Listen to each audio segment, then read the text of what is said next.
Welcome to the Flame Tree Myth and Fiction podcast. Hello everyone, welcome back. Today's episode celebrates the release of our new anthology, African Futurism Short Stories. African Futurism is a genre that centres African cultures, histories and perspectives in speculative fiction. This anthology brings together brand new stories from open submissions alongside contemporary and modern classics, all by writers from across Africa and the African diaspora.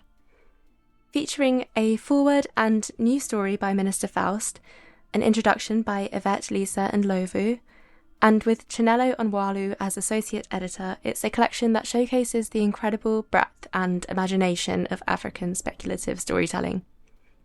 Our first story is Like Stars Daring to Shine, by Nigerian Igbo writer, acquiring editor and filmmaker Somto Ihezue.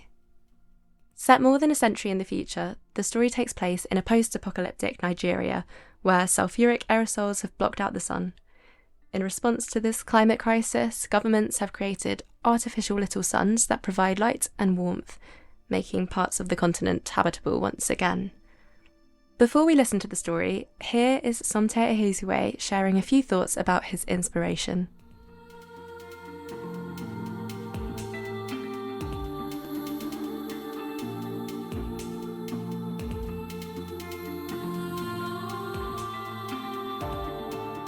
Hi everyone, I'm Somto Ihezue, a writer of all things fireflies, joy, longing, childhood, land, and everything in between, and author of the story Like Stars Daring to Shine.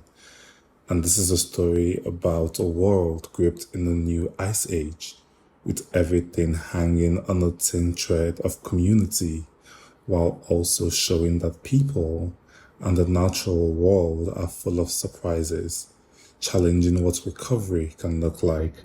And despite a ravaged world and all its coldness, that there always remains some warmth to be found.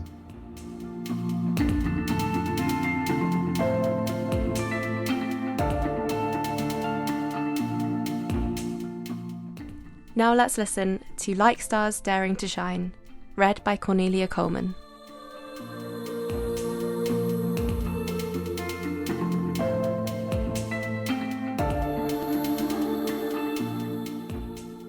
Like Stars Daring to Shine, by Somto Ihezue.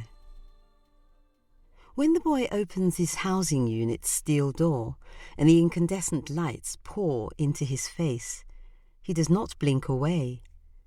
Little suns, this is what everyone calls them. The massive discs hover in an atmosphere, spilling streams of radiant light to the ground. The boy stares into the trees, mere meters from the door, and the forest encaving the unit stares back. A breeze finds him, whistling through the trees and into his dungarees. Threadbare, with a Batman logo printed on them. The overalls belonged to his mother when she was a child. Peeling his hand off the latch, the boy steals into the bright night. He hurries into the bushes, steering clear of the stone-paved forest pathways, each step sending emerald grasshoppers chirping off the shrubs. In the forest, its canopy a roof of green, darkness collects in patches, but the lights find a way. They always do. Through holes in the dense cover of leaves, they pierce the dark, lines of shimmering mist. The trees above crash gently into each other, and the rain that had collected in them fall to the boy's skin in beaded drops. Petrica fills his nostrils as he weaves through the low-hanging palm fronds. Before the light zones, the world had many green places: rainforests, savannas, mangroves, stretching as far as the eye could see. Not anymore. The Anambra Light Zone, with its damp places and its bird calls, is the only home the boy has ever known. He knows which months the leaves yellow and fall. He knows the poison mushrooms. Their caps a vivid, toxic scream. He knows the stones that birth the streams. He knows the places the Niger River breaks. The boy stops when he sees the electric fence of the multi-science research facility. The words "restricted area" plastered across it in red. Made up of rows of cuboid structures, the facility stands at the west end of the light zone, with carpets of green moss crawling over it. When they were bored of tree counting, he and the other zone children would sometimes hide in the udala trees and guess at what might have once been the colour of the buildings. Vermilion! Kiki, who had a crack zipping across the lens of their glasses, always said the strangest things. "That's not a colour," some chunky kid laughed. "Raymond, you thought peanut butter was mashed meat," they replied to the chunky kid without looking over at him. "Maybe sit this one out." They adjusted their glasses, fiddling with the duct tape that was doing a terrible job of holding the hinges in place. "That was a long time ago." Raymond looked around at the others, begging to be believed. "Not long enough, apparently." Nobody liked going river jumping or antelope watching with Kiki. And this was why. Kiki didn't want them around either. But holed up in the zone together, they were all stuck with each other. 13 years ago, in the eternal winter of 21-25, the boy and Kiki had been born here. They went to the same zonal school, climbed the same trees, and chased the same squirrels. But Kiki was not one for words, and when they were, the other children ran back to their units in tears. So when they leaned forward in history class and whispered into the boy's ear, "Meet me by the facility under the udala trees," he thought they'd mistaken him for someone else. But Kiki had not. 11 p.m. Don't be late. "No talking," Mr. Ihezue, the geography teacher, who also doubled as the history teacher, warned the class. His narrowed eyes jailed behind thick oval spectacles. "Now, where were we?" He turns to the holographic board. "Yes, on the 14th of May, 2060, Mount Nyiragongo erupted in the Congo Basin. An eruption that spanned 10 months, with increased steaming, rumbling aftershocks, and smoke emissions occurring for the next decade. It was the longest, most intense volcanic disaster after the 1815 eruption of..." Mr. Ihezue looked around at his students, some doodling on their holopads, others fiddling with their glow pens, and only a precious few making an effort to feign attentiveness. "Anyone?" "The 1815 eruption of Tambora in Indonesia." "Thank you, Kiki." The teacher sighed, resuming his lecture. "With an endless fount of ash saturating the atmosphere and obscuring the sun, Africa, our continent, truly became the dark continent." A trail of dread crept into Mr. Ihezue's voice. That same dread found its way onto the faces of his now attentive students. Sulfuric acid aerosols increased the reflection of solar radiation across the globe. Rivers and lakes in Greenland froze over. In Russia, buildings, cities, and millions of people were entombed in ice. And for the first time since the Ice Age, equatorial regions experienced winter. The boy's attention drifted as he wondered what Kiki wanted with him. This was the first time they'd said more than a sentence to him. And though he made up his mind not to, He would later find himself hunching by the facility's fence, breaking curfew.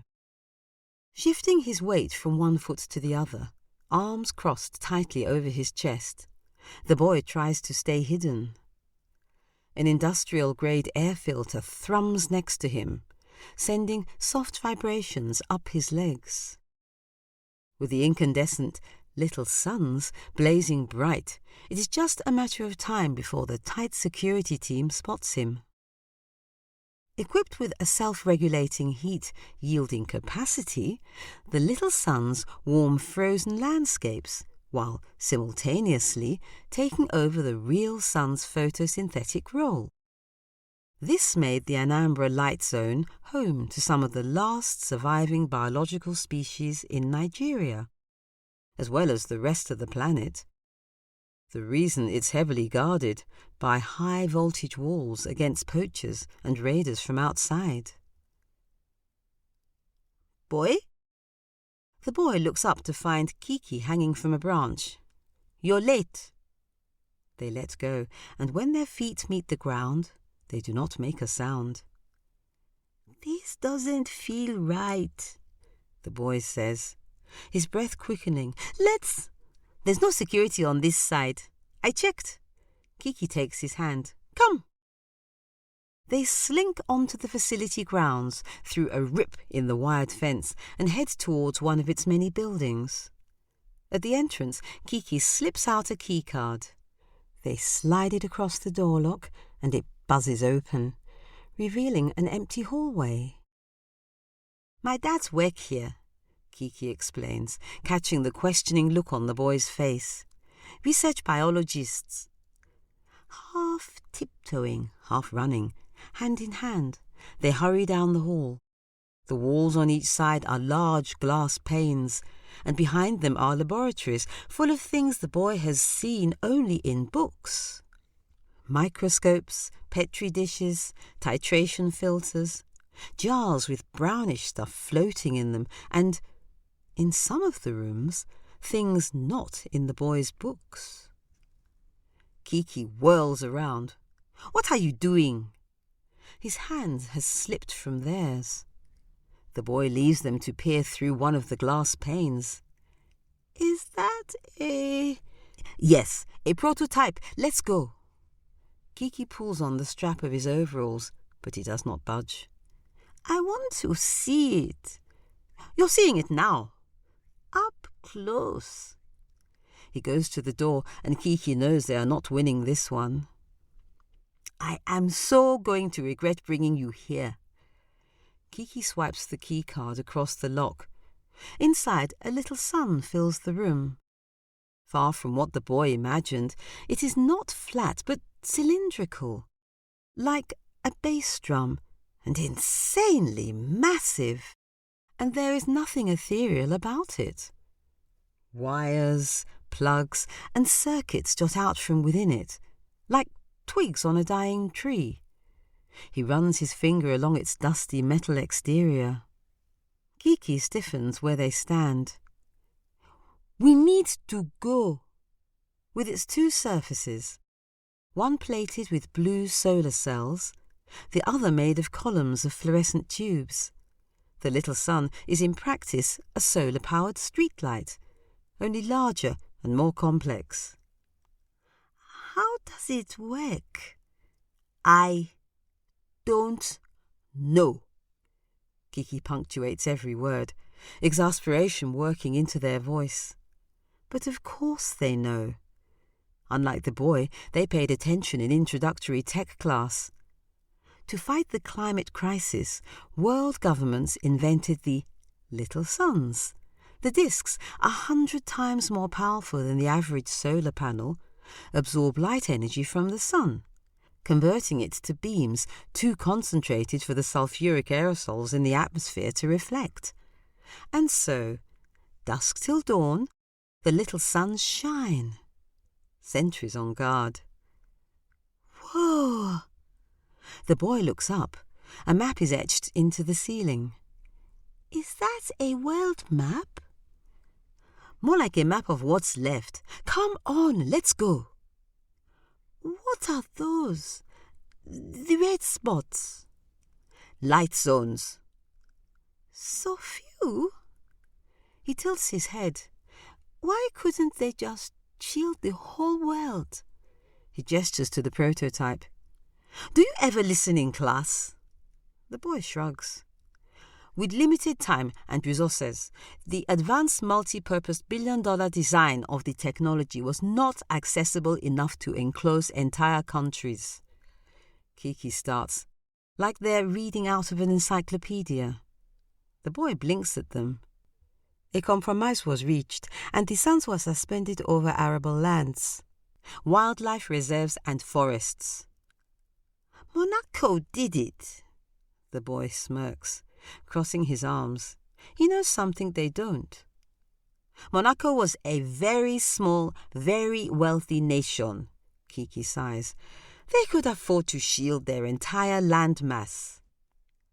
The boy looks back up.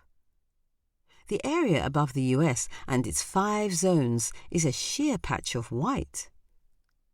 Mr. Adesua said Canada was a frozen graveyard long before a little sun got mounted. The aftermath of the eruption was hardest on polar countries. Most had to migrate their citizens towards the equator, to Kenya, Indonesia, Colombia, and here. Sure, it's cold here, but it's tolerable. Do you think the people on the outside are okay? Seeing as they're always trying to get in here, I take it they're not. We should just let them in. We can't. Why? There's barely enough room and resources as it is. We can't risk an overpopulation crisis. Our parents are only here because the work they do is important, nothing more. My mom doesn't work here in the facility like your parents. She's down in agriculture. And without her, we'd all starve, including those on the outside relying on us for monthly supplies. Kiki takes his hand again. I want to show you something. They head to the end of the hall and down a spiralling metal staircase. The stairs empty into a mass of interlocking pipes and dripping tanks that comprise the central grid of the drainage system. A chemical stench hangs in the air. Kiki lifts a sewage lid like they've done it 100 times before, and the lights spill past them into the darkness below. Get in! No. The boy backs away. I'm not jumping into some random sewer. His astonishment at seeing the prototype is long gone at this point. I knew I should never have come. So why did you? I don't know. I thought maybe you... I don't know. He coughs once, scratching the side of his neck. Oh, God! You thought I wanted to kiss you? Kiki's expression cannot decide between disgust and shock. Yeah, no, that's not what I meant. Just get in. Too embarrassed to protest further, the boy climbs down the greasy, wet ladder. Following him, Kiki closes the lid and the sewer goes pitch black. In the forest, under the cover of the canopy, the boy has experienced shades of darkness, but nothing like this. This is encompassing, ripping from him his sense of space, of being. He cannot tell where his body ends and where the darkness begins. Kiki, where are you? Relax, I'm right here. They shine a headlamp in his face. I want to go back. Not yet. Handing him a lamp from the row of others hanging on the sewer wall, Kiki trudges ahead, dispatching puddles of water with every step. The boy follows, walking with a knowing sway. Kiki does not pause when the tunnel splits in 3, and, unlike the boy, does not shriek when a rat scurries over their toes. How many times have you been down here? Kiki mutters. and nothing else. The air starts to smell of river rocks as the pipes, mucky water, and defined walls give way to a larger, rough, cave-like exterior. Kiki stops. The boy bumps into them. "Are we there?" "Turn it off," Kiki says, switching their lamp off. They don't like the light. "Who?" The boy hesitantly does as they say. "Who doesn't like the—" Then he sees it.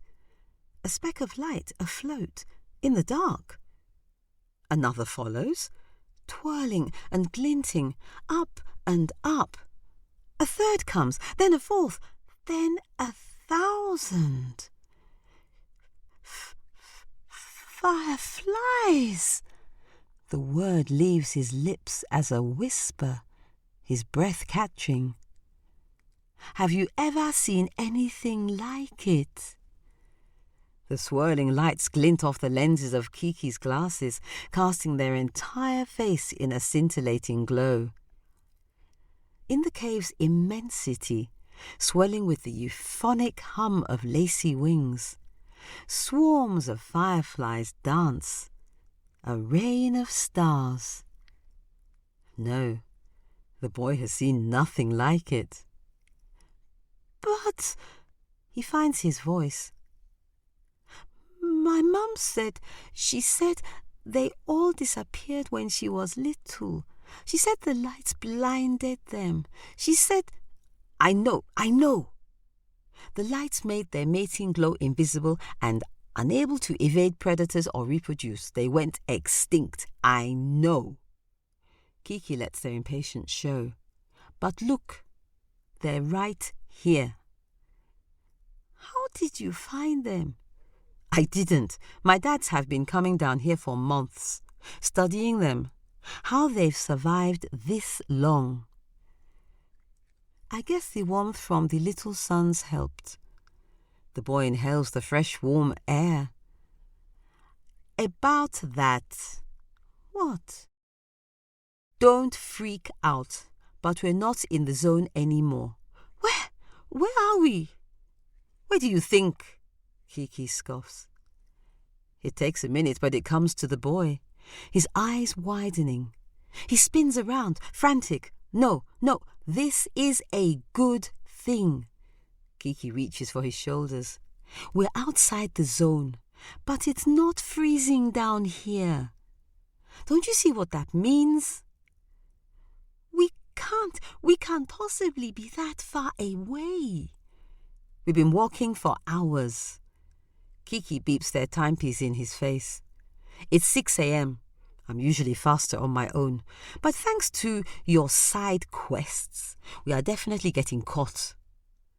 Point is, the earth is healing, Kiki says, their voice charged with something the boy cannot describe. My dad says soon we might not need the little suns anymore. Really? How soon? They're not sure. Kiki pauses for a minute. But can you imagine seeing the oceans, a sunset, the moon? Their hands tighten around his shoulders and they shake him. Boy? Sarum. Kiki raises a brow. My name is Zaram. The boy stares down at his fingers. And all this while I thought it was boy. They let out a mocking chuckle. I know. Zaram looks up at the fireflies.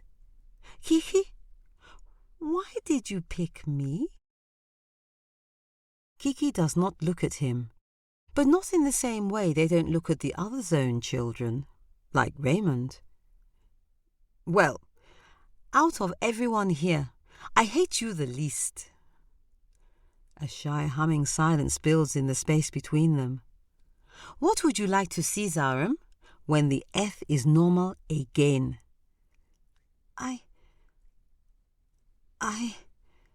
He has never thought about it. This, the light zone, the little suns, is his normal. It's all right, Kiki smiles. You don't have to think about it now. Zarum smiles back, and they both stay, watching all the little things daring to shine.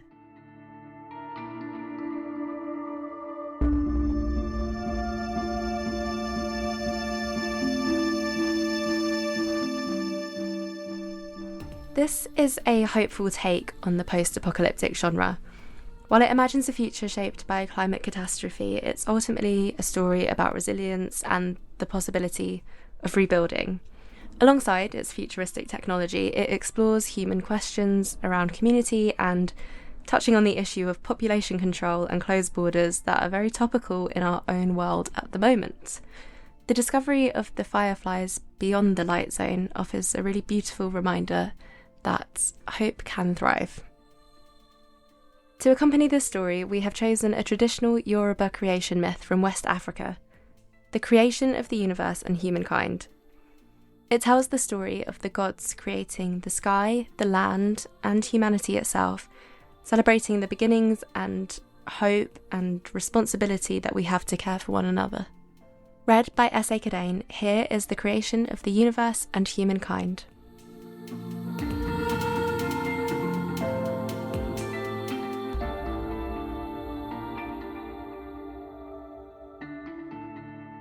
African Myths Number 1. The Creation of the Universe and Humankind. From the Yoruba people of West Africa. Olorun was more than satisfied with his domain in the sky and hardly noticed what took place below him. Olokun was content with the kingdom she occupied, even though it contained neither living creatures nor vegetation of any kind. But the young god Obatala was not entirely satisfied with this state of affairs, and one day, as he looked down from the sky upon the dull grey terrain ruled by Olokun, he thought to himself, "The kingdom below is a pitiful, barren place. Something must be done to improve its murky appearance. Now, if only there were mountains and forests to brighten it up, it would make a perfect home for all sorts of living creatures." Obatala decided that he must visit Olorun, who was always prepared to listen to him. "It is a good scheme, but also a very ambitious one," Olorun said to Obatala. "I have no doubt that the hills and valleys you describe would be far better than Grey Ocean, but who will create this new world, and how will they go about it?" "If you will give me your blessing," Obatala replied, "I myself will undertake to do this work." "Then it is settled," said Olorun. "I cannot help you myself, but I will arrange for you to visit my son Orunmila. He will be able to guide you." Next day, Obatala called upon Orunmila, the eldest son of Olorun, who had been given the power to read the future and to understand the secret of existence. Orunmila produced his divining tray, and when he had placed 16 palm nuts on it, he shook the tray and cast its contents high into the air. As the nuts dropped to the ground, he read their meaning aloud. "First, Obatala," he announced, "you must find a chain of gold long enough for you to climb down from the sky to the watery wastes below. Then, as you descend, take with you a snail shell filled with sand, a white hen, a black cat, and a palm nut. This is how you should begin your quest." Obatala listened attentively to his friend's advice and immediately set off to find a goldsmith who would make him the chain he needed to descend from the sky to the surface of the water below. "I would be happy to make you the chain you ask for," said the goldsmith, "provided you can give me all the gold I need. But I doubt that you will find enough here for me to complete my task." Obatala would not be dissuaded, however, and having instructed the goldsmith to go ahead with his work, he approached the other sky gods and one by one explained to them his purpose, requesting that they contribute whatever gold they possessed. The response was generous. Some of the gods have gold dust, others gave rings, bracelets, or pendants, and before long a huge glittering mound had been collected. The goldsmith examined all the gold that was brought before him, but still he complained that there was not enough. "It is the best I can do," Obatala told him. "I have asked all of the other gods to help out, and there is no more gold left in the sky. Make the chain as long as you possibly can and fix a hook to one end. Even if it fails to reach the water below, I am determined to climb down on it. The goldsmith worked hard to complete the chain, and when it was finished, the hook was fastened to the edge of the sky and the chain lowered far below. Orunmila appeared and handed Obatala a bag containing the sand-filled snail shell, the white hen, the black cat, and the palm nut. And as soon as he had slung it over his shoulder, the young god began climbing down the golden chain, lower and lower, until he saw that he was leaving the world of light and entering a world of twilight. Before long, Obatala could feel the damp mists rising up off the surface of the water, but at the same time he realized that he could just about reach the end of his golden chain. I cannot jump from here, he thought. If I let go of the chain, I will fall into the sea and almost certainly drown. And while he looked around him rather helplessly, he suddenly heard a familiar voice calling to him from up above. Make use of the sand I gave you, Orunmila instructed him. Toss it into the water below. Obatala obeyed, and after he had poured out the sand, he heard Orunmila calling to him a second time. Release the white hen, Orunmila cried. Obatala reached into his bag and pulled out the white hen, dropping her onto the waters beneath before he had sprinkled the sand. As soon as she had landed, the hen began to scratch in the sand, scattering it in all directions. Wherever the grains fell, dry land instantly appeared. The larger heaps of sand became hills, while the smaller heaps became valleys. Obatala let go of his chain and jumped onto the solid earth. As he walked, he smiled with pleasure, for the land now extended a great many miles in all directions. But he was proudest of the spot where his feet had first landed, and decided to name this place Ife. Stooping to the ground, he began digging a hole and buried his palm nut in the soil. Immediately, a palm tree sprang up from the earth, shedding its seeds as it stretched to its full height so that other trees soon shot up around it. Obatala felled some of these trees and built for himself a sturdy house thatched with palm leaves. And here, in this place, he settled down, separated from other sky gods, and only his black cat for company. And now the universe is created.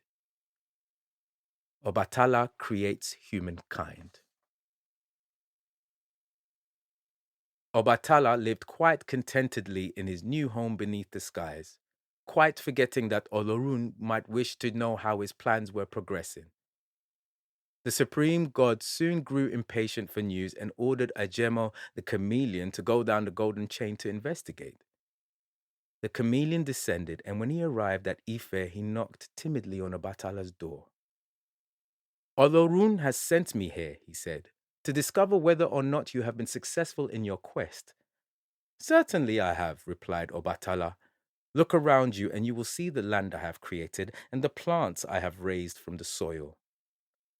Tell Olorun that it is now a far more pleasant kingdom than it was before, and that I would be more than willing to spend the rest of my time here, except that I am growing increasingly weary of the twilight and long to see brightness once more. Ajemo returned home and reported to Olorun all that he had seen and heard. Olorun smiled, for it pleased him greatly that Obatala had achieved what he had set out to do. The young god who was among his favorites had earned a special reward, and so Olorun fashioned with his own hands a dazzling golden orb and tossed it into the sky. For you, Obatala, I have created the sun, said Olorun. It will shed warmth and light on the new world you have brought to life below. Obatala very gladly received this gift, and as soon as he felt the first rays of the sun shining down on him, his restless spirit grew calmer. He remained quite satisfied for a time, but then as the weeks turned to months, he became unsettled once more and began to dream of spending time in the company of other beings, not unlike himself, who could move and speak and with whom he could share his thoughts and feelings. Obatala sat down and began to claw at the soil as he attempted to picture the little creatures who would keep him company. He found that the clay was soft and pliable, so he began to shape tiny figures in his own image. He laid the first of them in the sun to dry and worked on with great enthusiasm until he had produced several more. He had been sitting for a long time in the hot sunshine before he realized how tired and thirsty he felt. What I need is some palm wine to revive me, he thought to himself, and he stood up and headed off towards the nearest palm tree. He placed his bowl underneath it and drew off the palm juice, leaving it to ferment in the heat until it had turned to wine. When the wine was ready, Obatala helped himself to a very long drink, and as he gulped down bowl after bowl of the refreshing liquid, he failed to realize that the wine was making him quite drunk. Obatala had swallowed so much of the wine that his fingers grew clumsy, but he continued to work energetically, too drunk to notice that the clay figures he now produced were no longer perfectly formed. Some had crooked backs or crooked limbs, others had arms and legs of uneven length. Obatala was so pleased with himself, he raised his head and called out jubilantly to the skies, "I have created beings from the soul, but only you, Olorun, can breathe life into them. Grant me this request so that I will always have human beings to keep me company here in Ife." Olorun heard Obatala's plea and did not hesitate to breathe life into the clay figures, watching with interest as they rose up from the ground and began to obey the commands of their creator. Soon they had built wooden shelters for themselves next to God's own house, creating the first Yoruba village in Ife, where before only one solitary house had stood. Obatala was filled with admiration and pride, but now as the effects of the palm wine started to wear off, he began to notice that some of the humans he had created were contorted and misshapen. The sight of the little creatures struggling as they went about their chores filled him with sadness and remorse. "My drunkenness has caused these people to suffer," he proclaimed solemnly. "And I swear that I will never drink palm wine again. From this day forward, I will be the special protector of all humans who are born with deformities." Obatala remained faithful to his pledge and dedicated himself to the welfare of the human beings he had created, making sure that he had always had a moment to spare for the lame and the blind. He saw to it that the people prospered, and before long, the Yoruba village of Ife had grown into an impressive city. Obatala also made certain that his people had all the tools they needed to clear and cultivate the land. He presented each man with a copper bush knife and a wooden hoe and taught them to grow millet, yams, and a whole variety of other crops, ensuring that mankind had a plentiful supply of food for its survival.